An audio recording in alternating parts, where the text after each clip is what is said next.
Hey, it's Matthew Todd and welcome to the last lesson in this module. In this module, we've covered a lot of content. Talked about what we mean by unit in the context of unit testing. We've talked about how we can choose to take a view of our testable units based on a viewpoint of structural units, or in some cases we can think about logical units, which might encompass multiple structural units or classes. This might be a trigger to look at the design of that part of the code base, but if you do have that kind of layout and want to bring it under test before refactoring, then it's certainly going to be relevant to you. Then, given a way of thinking about units, we moved on to talk about refactoring, how that might change the units and therefore have an impact on our tests. We then looked at a demonstration of refactoring to see how using the strategy of testing for purpose, it means our behaviour-oriented tests are very easy to migrate alongside the code when we do perform these structural changes as part of refactoring.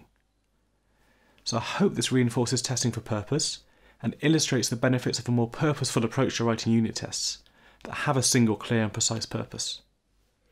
Tests written this way allow us to perform this refactoring safely without many of the risks and complexity and time-consuming work you'd otherwise get if your tests weren't written this way. So now in this lesson, I'll keep it short because I want to set you a refactoring exercise to put this into practice yourself and get feedback on using testing for purpose for refactoring. So again, the downloadable worksheet details the specifics of this, but what I want you to do is to refactor your vending implementation you created in the last module. So given the implementation you created in the last module, which was based on some very simple requirements for a vending machine, what I want you to do is extend this beyond supporting just a single product.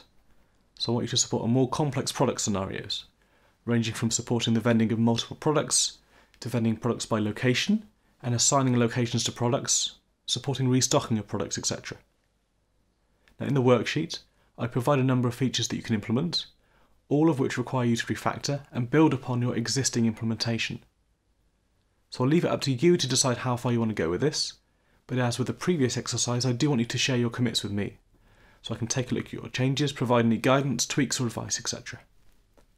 So I'll leave you to download this worksheet and start on the second coding exercise, and I look forward to seeing you in the next module, where we talk about how to make the way you test more deliberate, and we'll talk about different types and levels of testing.